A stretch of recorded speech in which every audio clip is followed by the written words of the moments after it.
अगर analytical power है आपके अंदर, दैट इज मरकरी, अगर ये 3 प्लैनेट स्ट्रांग हैं तो वेल बीइंग तो हमेशा रहेगी। अगर विजडम ही नहीं है तो आप उल्टे सीधे काम करोगे। अगर कॉन्फिडेंस नहीं है तो आप कुछ कर नहीं सकोगे। अगर आप एनालाइज नहीं कर पाओगे तो आपके डिसीजन हमेशा गलत होंगे। तो everything is the strength of the planet. सबसे पहले तो ये फिक्स करना चाहिए कि मंगल उसके लिए बेनिफिक है या मैलेफिक है।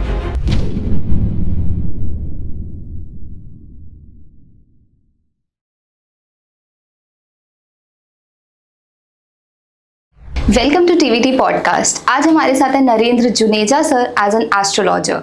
आज हम बात करेंगे क्या एस्ट्रोलॉजी के थ्रू हम प्रेडिक्शंस कर सकते हैं अपनी लाइफ के बारे में, वेदर इट बी करियर, हमारी पर्सनल ग्रोथ, सेल्फ अवेकनिंग, हमारी हीलिंग जर्नी, हमारा बिजनेस करना चाहिए या जॉब करनी चाहिए। आज हम हर चीज़ के बारे में जानेंगे। हम अपनी लाइफ के हर एस्पेक्ट को एस्ट्रोलॉजी के थ्रू देखेंगे। तो लेट्स वेलकम सर और सर से ये सारी चीज़ें जानते हैं। Hi sir. नमस्कार जी, मेरा नाम नरेंद्र जुनेजा है।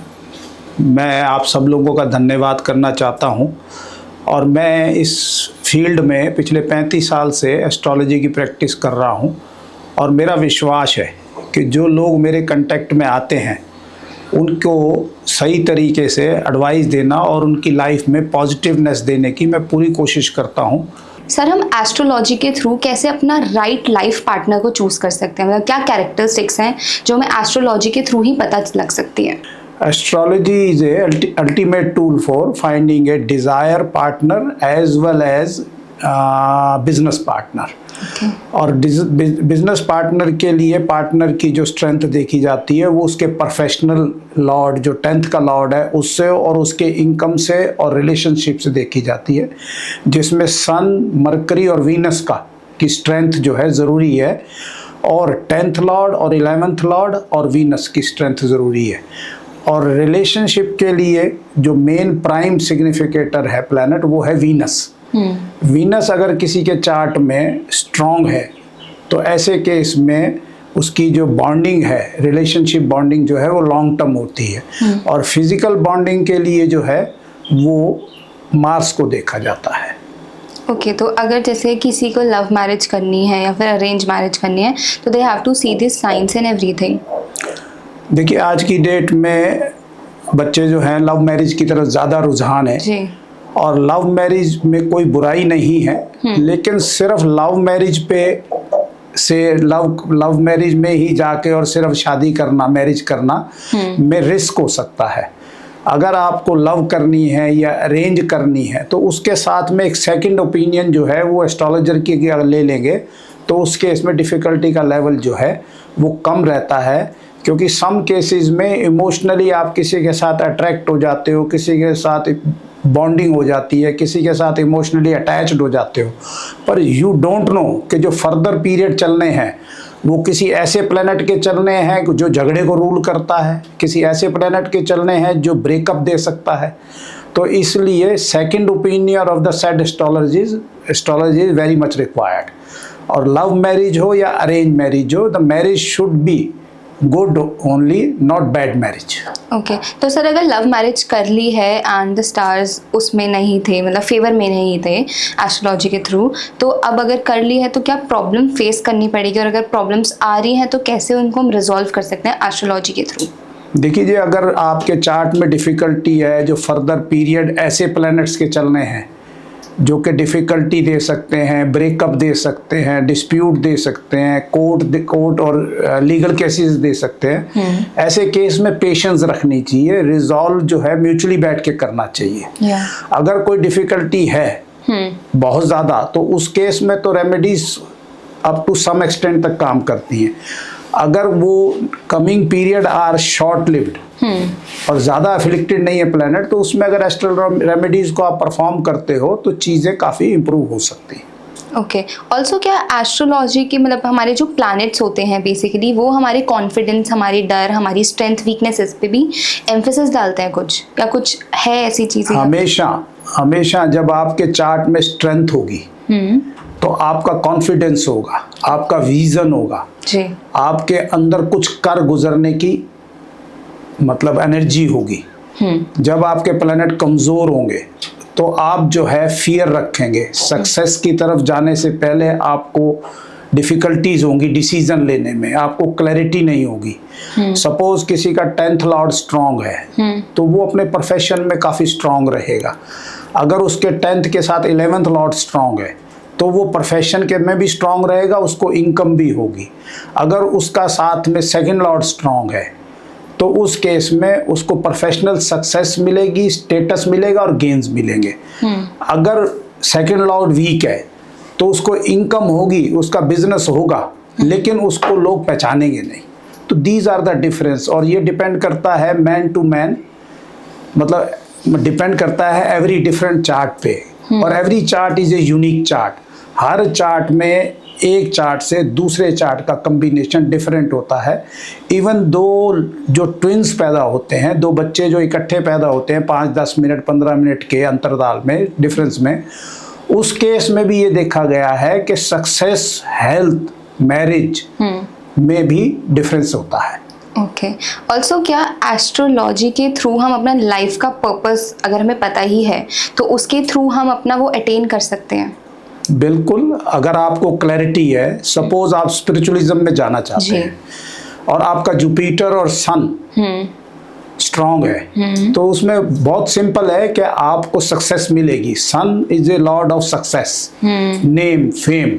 Jupiter is a lord of content, religion, spiritualism. Jupiter is a divine planet. ऐसे ही अगर जुपिटर को अफिलिक्शन हो और सूर्य को अफिलिक्शन हो तो ऐसा आदमी जो है वो ऐसे काम करेगा जिससे उसको, उसकी फैमिली को, समाज में उसको बैड नेम मिलेगा। ओके। तो these are the things. Sir, जैसे अभी हमने बात करी कि लाइफ का पर्पस अगर पता है तो हम फाइंड कर सकते हैं एस्ट्रोलॉजिकली कि हमें कैसे उसे अटेन करना है। बट द थिंग इज, अगर हमें पता ही नहीं है अपने लाइफ का पर्पस तो हम क्या उसको भी जान सकते हैं एस्ट्रोलॉजी के थ्रू? यस, द एस्ट्रोलॉजी जो है द ओनली टूल है जिसमें आप you can foresee, you can foretell about भाई आपके चार्ट में क्या होने वाला है, जिसमें स्पिरिचुअलिज्म भी एक पार्ट है। तो अगर स्पिरिचुअलिज्म के बारे में जानना है तो एस्ट्रोलॉजी जो है बेस्ट टूल है, जिसमें जुपिटर, सन एंड मरकरी की प्लेसमेंट को देखा जाता है, उनकी स्ट्रेंथ को देखा जाता है, उनकी फंक्शनल नेचर ऑफ प्लैनेट देखा जाता है, जिससे सक्सेस का लेवल जो है पता लगता है। अगर यही सूर्य और जुपिटर को, गुरु को अगर अफ्लिक्शन हो किसी मेलेफिक प्लैनेट की, राहु केतु या और किसी मेलेफिक प्लैनेट की, तो ऐसे केस में लोग जो हैं इलीगल एक्टिविटीज़ में या डिफ़िकल्टीज क्रिएट करते हैं आम आदमियों के लिए, डिफरेंट और डिफ़िकल्ट काम करके, जिससे उनको और समाज को बुरा नाम मिलता है। ऑल्सो अगर हम अपनी सेल्फ हीलिंग करनी है तो कैसे एस्ट्रोलॉजी के थ्रू हम कंसल्ट करवा के अपनी सेल्फ हीलिंग की जर्नी शुरू कर सकते हैं? देखो जी, जुपिटर जो है एक ऐसा प्लैनेट है कि जो डिवाइन हेल्प को रूल करता है और सूर्य जो है वो सक्सेस और कॉन्फिडेंस को रूल करता है। अगर आपके चार्ट में सूर्य मजबूत है और साथ में गुरु यानी जुपिटर मजबूत है तो आप अपनी भी क्या नाम है सेल्फ हीलिंग कर सकते हैं। और अपनी करने के अलावा अगर आप लोगों की करना चाहते हैं तो उस केस में जुपिटर, सन एंड मरकरी और अगर सैटर्न और ऐड हो जाए तो ये 4 प्लैनेट ऐड हो जाएं तो ऐसे लोग आम आदमी की मदद करते हैं हीलिंग करने में। वो हीलिंग किसी भी किस्म की हो सकती है। जुपिटर के केस में स्पिरिचुअल हीलिंग हो सकती है, मून के केस में रिलेशनशिप हीलिंग हो सकती है, वीनस के केस में रिलेशनशिप हीलिंग हो सकती है। तो ऐसे डिफरेंट प्लैनेट्स की हीलिंग होती है। मरकरी के केस में सर्वाइकल की हीलिंग हो सकती है। तो इट डिपेंड्स। जुपिटर जो है वो टीचिंग को रूल करता है, हीलिंग को रूल करता है। तो Jupiter is the main planet for healing, sun is for success, Mercury is for cervical. Okay, these are the different planet जिनके डिफरेंट प्रभाव है। ऑल्सो सर, लाइक कभी कभी ऐसे भी होता है कि हम अपनी पर्सनल लाइफ में इतना ज़्यादा स्टक फील करने लग जाते हैं कि हमें हमारी ग्रोथ हमारी करियर वाली साइड पे भी रुक गई, फाइनेंशियल साइड पे भी रुक गई, पर्सनल तो हम स्टक हैं ही। तो क्या उसमें हम एस्ट्रोलॉजी की हेल्प लेके अपने पाथ को क्लियर करवा सकते हैं? और करवा सकते हो तो कैसे? ये चीज़ें होती क्यों हैं लाइफ में? ग्रोथ में जो ऑब्स्ट्रक्शन है उसका कारण होता है malefic planets. Okay. Malefic planet जैसे राहु केतु, अब एरीज असेंडेंट ले तो उसमें राहु केतु और मरकरी।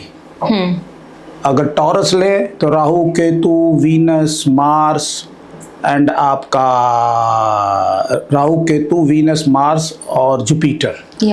तो डिफरेंट डिफरेंट प्लैनेट में डिफरेंट डिफरेंट मैलेफिक और बेनिफिक प्लैनेट होते हैं। अगर मैलेफिक प्लैनेट का इम्पैक्ट आपके बेनिफिक प्लैनेट के ऊपर है, अगर वो शॉर्ट लिव्ड इम्पैक्ट है, तो उस केस में वो चीज़ें कुछ समय के बाद या ट्रांजिट ओवर होने के बाद ठीक हो जाती हैं। अगर लॉन्ग टर्म है, जैसे कैंसर असेंडेंट को ले लो, आपके केस में या मेरे केस में या किसी के केस में जुपिटर सैटर्न और राहु जुपिटर और सैटर्न एक के बाद एक चलते हैं और तीनों मैलेफिक हैं कैंसर असेंडेंट के लिए। और कैंसर असेंडेंट में अगर किसी के चार्ट में राहु जुपिटर और सैटर्न मैलेफिक होते हुए कोई अफ्लिक्शन क्रिएट करते हैं, तो ऐसे आदमी की लाइफ में 18 और 19 और 16, तो 18 और 16 34 और मतलब 50 साल 52 साल आदमी की जिंदगी के खराब हो सकते हैं। तो ये तो डिपेंड करता है कि किसका चार्ट कैसा है, उसमें कौन से समय चल रहे हैं, कौन से प्लैनेट में स्ट्रेंथ है, कौन से प्लैनेट का प्रभाव कम है, किसका ज़्यादा है। जैसे कि मैंने अभी कहा, every chart is a unique chart. तो वो सैड एस्ट्रोलॉजर ही है जो उसको एनालाइज करने के बाद आपको गाइड कर सकता है। और जैसे आप मैलेफिक प्लैनेट्स की बात कर रहे हो, तो सबके चार्ट के अकॉर्डिंग सबके अलग अलग वो होते हैं या फिर एक फिक्स्ड है जो? नहीं, राहु केतु सबके लिए फिक्स प्लैनेट है, वो सबके लिए मैलेफिक है। अगर वो 6, 8, 12 से ऑपरेट कर रहे हैं और mid point of the ascendant है, तो वो ज्यादा खराब है। इसके अलावा एरीज के लिए राहु केतु मरकरी, टॉरस के लिए राहु केतु और आपका मंगल और आपका वीनस एंड जुपिटर। जेमिनी के लिए राहु केतु, कैंसर के लिए जुपिटर सैटर्न राहु केतु, लियो के लिए राहु केतु मून। ऐसे डिफरेंट डिफरेंट असेंडेंट के डिफरेंट डिफरेंट बेनिफिक और मैलेफिक प्लैनेट होते हैं। एस्ट्रोलॉजर जो है उसको सबसे पहले पिन पॉइंट करना चाहिए कि उसके कौन से मैलेफिक प्लैनेट है। जो आदमी आपके पास आया है, सपोज आप स्कॉर्पियो असेंडेंट से आए हैं, तो सबसे पहले मुझे ये देखना है कि राहु केतु और मंगल की प्लेसमेंट क्या है, उसका प्रभाव क्या है, क्योंकि वो खराब प्लैनेट है। तो स्कॉर्पियो की सबसे पहली क्वेरी होती है प्रोफेशन की, पाइसिस की सबसे पहली क्वेरी होती है मैरिटल लाइफ की, कैंसर की सबसे पहली क्वेरी होती है प्रोफेशन की, पॉलिटिक्स में जाऊं या ना जाऊं। लियो लोग जो होते हैं वो बहुत स्ट्रांग हेड होते हैं, उन लोगों का एक ही विजन होता है, success. They want huge success. तो दीज डिफरेंट डिफरेंट असेंडेंट है, डिफरेंट डिफरेंट उनके मैलेफिक और बेनिफिक प्लैनेट है, उनके डिफरेंट डिफरेंट रिजल्ट है। तो क्या राहु केतु सिर्फ पुल डाउन ही करते हैं या फिर कुछ सक्सेस या कुछ चीज भी देते हैं? अगर राहु केतु एग्जॉल्टेड हो, एग्जॉल्टेड क्या होता है? एग्जॉल्टेड का मतलब ये होता है कि भाई वो एक बेटर स्ट्रेंथ में हो। जैसे राहु टॉरस में और केतु जो है वो स्कॉर्पियो में एग्जॉल्टेड होता है। एग्जॉल्टेड प्लैनेट जो है आउट ऑफ द टर्न आपको सक्सेस देते हैं। अगर किसी के चार्ट में राहु केतु एग्जॉल्टेड हों, 6th 8वें 12वें घर में ना हो, उनका किसी प्लैनेट पे प्रभाव ना हो खराब, और चार्ट में और प्लैनेटों में स्ट्रेंथ हो, तो सक्सेस मिल सकती है। Normally Rahu Ketu false hope देते हैं, फॉल्स होप्स देते हैं और ज़्यादातर डिफिकल्टी और ऑब्स्ट्रक्शन क्रिएट करते हैं। ओके, ऑल्सो कुछ ऐसी क्या प्लैनेटरी मूवमेंट्स भी होती हैं जो हमारे करियर को डिफाइन करती हैं या फिर हमारी सक्सेस में हमारी हेल्प करती हैं? बिल्कुल, सक्सेस का मेन प्लैनेट जो है जी वो सूर्य है। सूर्य है तो सब कुछ है, ये जहान है, ये दिन नहीं निकलता आज का अगर सूर्य नहीं होता। सन, मून, मार्स, वीनस, जुपिटर, ये सारे प्लैनेट जो हैं और इवन और प्लैनेट भी जो हैं, सब सक्सेस में डिफरेंट डिफरेंट रोल करते हैं। किसी को पॉलिटिकल सक्सेस चाहिए या डॉक्टर है तो उसको उसकी अपने क्लिनिक को चलाने की चाहिए या हॉस्पिटल को चलाने, तो सूर्य मजबूत होना चाहिए।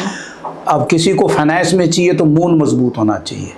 किसी को पैरामिलिट्री फोर्स में जाना है, किसी को प्रॉपर्टी में करना है, तो मार्स की स्ट्रेंथ होनी चाहिए। ऐसे डिफरेंट डिफरेंट है। किसी को टीचिंग में जाना हो या बड़े लेवल पे इंस्टीट्यूशन खोलनी हो या स्कूल खोलना हो, तो जुपिटर की स्ट्रेंथ होनी चाहिए।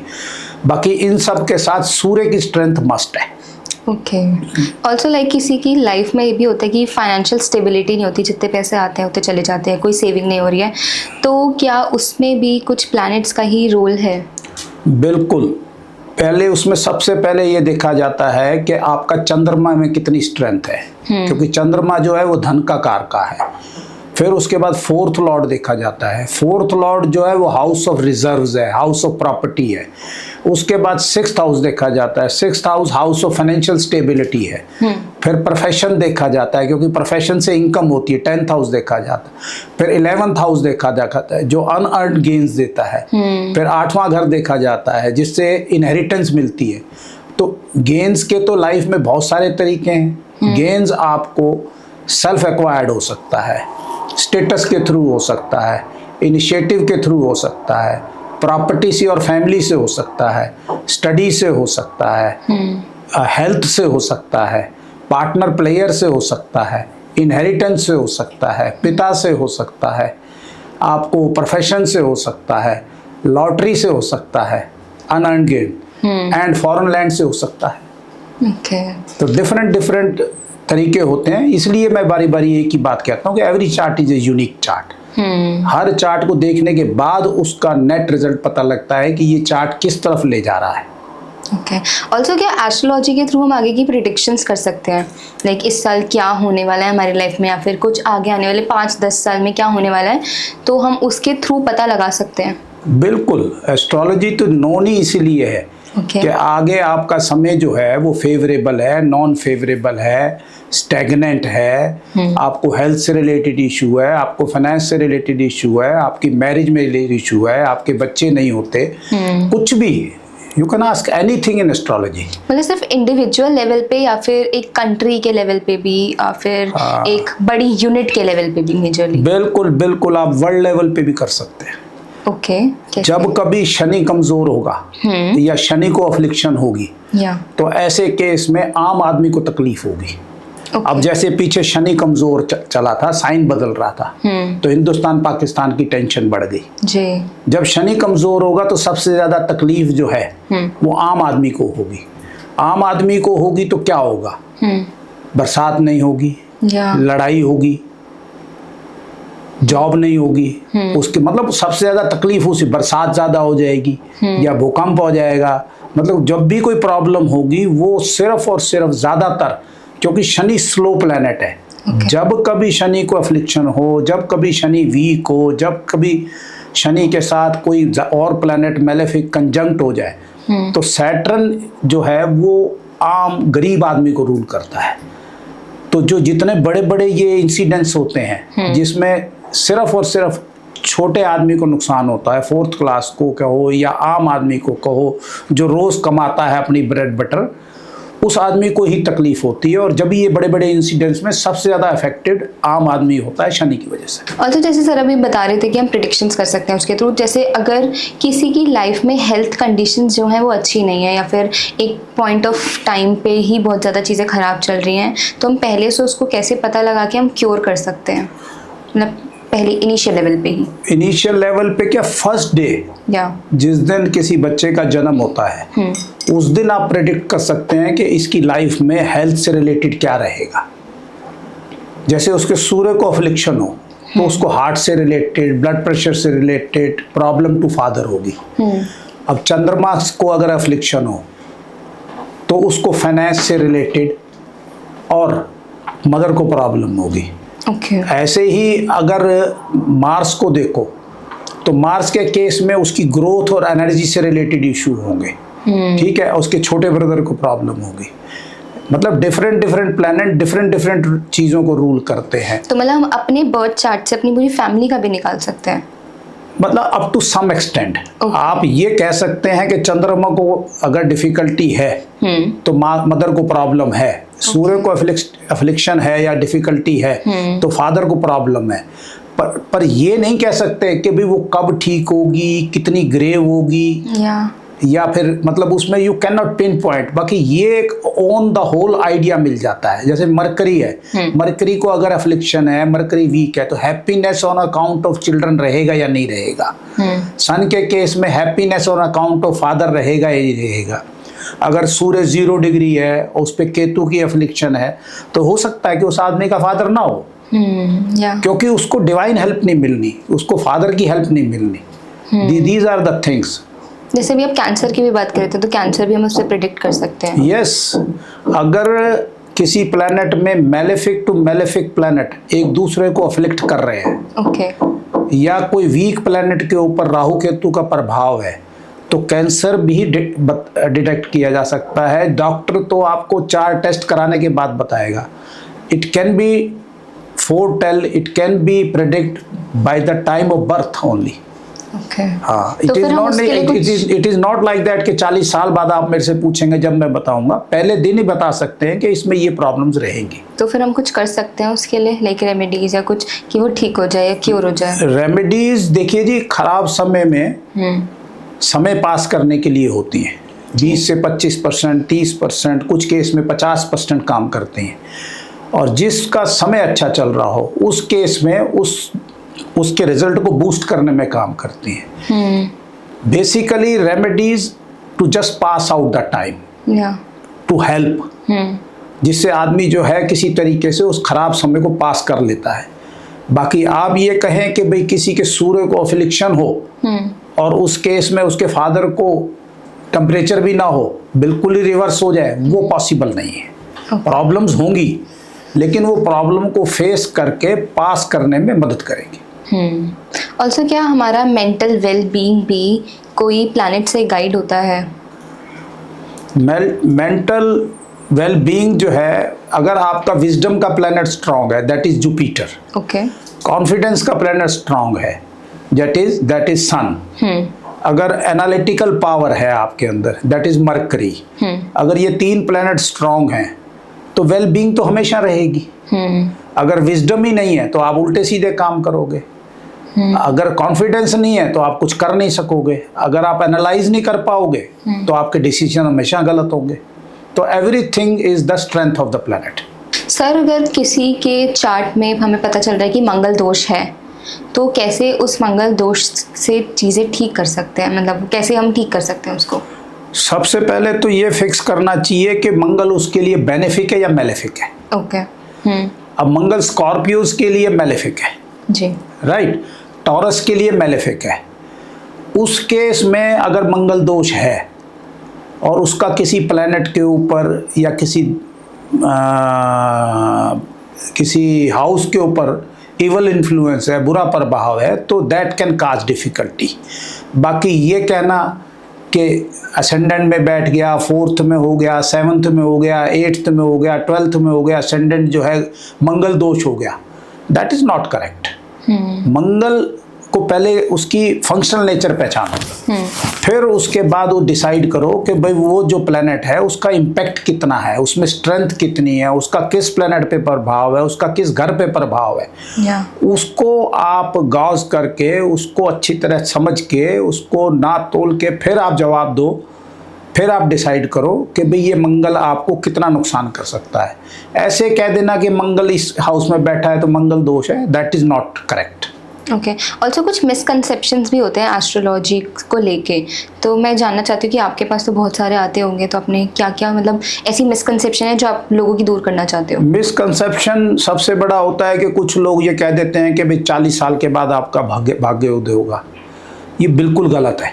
ओके, आप किसी को ऐसे नहीं कह सकते। उस समय में प्लैनेट्स का समय चलना चाहिए, स्ट्रॉन्ग और बढ़िया प्लैनेट का चलना चाहिए। आप किसी को कह रहे हो जी 50 साल के बाद आपका भाग्य उदय हो जाएगा, और पता लगे कि वो कैंसर असेंडेंट है, उसमें राहु, जुपिटर और सैटर्न का समय चलना है, तो उसकी तो एंड ऑफ द लाइफ तक भी टाइम नहीं बदलेगा।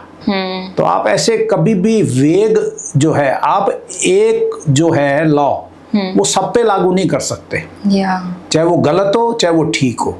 आप सबको अच्छी चीज नहीं दे सकते, सबको खराब नहीं दे सकते। जिसकी जितनी जरूरत है उसके हिसाब से डिसीजन लेना चाहिए। ओके, ऑल्सो सर मतलब हम क्या ये भी पता लगा सकते हैं कि हमारे लिए जॉब बेटर रहेगी या फिर बिजनेस करना बेटर रहेगा? यस, तो डेफिनेटली। कैसे पता लगाएं? डेफिनेटली, ये बहुत बड़ा आपका सवाल है। अगर आपको पिछले 6 महीने से 8 महीने से 1 साल से जॉब नहीं मिल रही, सपोज, तो अभी भी ऐसा ना भाई, जॉब नहीं मिल रही, आप सोचोगे भाई मैं बिजनेस करूंगा। भाई ऑप्शन नहीं है, काम तो करना है, फैमिली तो चलानी है ना। True. तो पर मुझे ये बताइए, जब आपको 1 साल से जॉब नहीं मिल रही तो आपको बिजनेस कैसे चल जाएगा? आपको इस बात की गहराई को समझना चाहिए जी। लोग इमोशनली डिसीजन ले लेते हैं कि भाई मुझे जॉब नहीं मिल रही, चलो मैं बिजनेस कर लेता हूँ।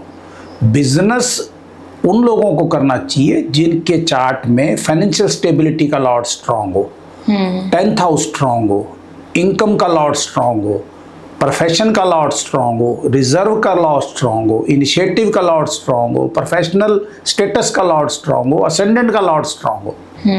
इनमें से कम 8-9 कॉम्बिनेशन में से 4-5 कॉम्बिनेशन तो हो कि आप बिजनेस कर सको। बिजनेस करने से पहले हमेशा आपको सेड एस्ट्रोलॉजर की एडवाइस लेनी चाहिए कि आपको करना है भी या नहीं करना है। अगर वो आपको एडवाइस ये करे कि करना है, तो वो उसका एक्सपीरियंस है, वो आपको हमेशा गाइड करेगा। क्योंकि एस्ट्रोलॉजर को हमेशा हैप्पीनेस रहती है कि अगर वो किसी की लाइफ में पॉजिटिव चीजें क्रिएट कर रहा है। कभी भी कोई एस्ट्रोलॉजर खुश नहीं हो सकता कि आपको ये कहे कि नहीं जी आपको नहीं करना चाहिए, आपको प्रॉब्लम हो जाएगी। हालांकि वो सजेशन आपके बेनिफिट के लिए है, लेकिन अगर वो आपको नेगेटिव कंसल्टेशन दे रहा है, ये कह रहा है कि भाई आपको नहीं करना चाहिए, तो वो खुद भी खुश नहीं है जी। क्योंकि मेन जो है एस्ट्रोलॉजर का काम है कि ग्रोथ मिले, लोगों को लाभ हो। तो this is the thing. Thank you very much. आप लोगों ने मेरा पॉडकास्ट देखा, उसको समझा और उसके लिए समय दिया। अगर आप में से कोई मुझसे कांटेक्ट करना चाहता है या एस्ट्रोलॉजिकली एडवाइस लेना चाहता है, तो वो मुझे कांटेक्ट थ्रू गूगल कर सकता है। और मेरी वेबसाइट का नाम है goastrotalk.com, जिस पे मेरी कांटेक्ट डिटेल और मेरी डिटेल सारी अवेलेबल है। Thank you very much.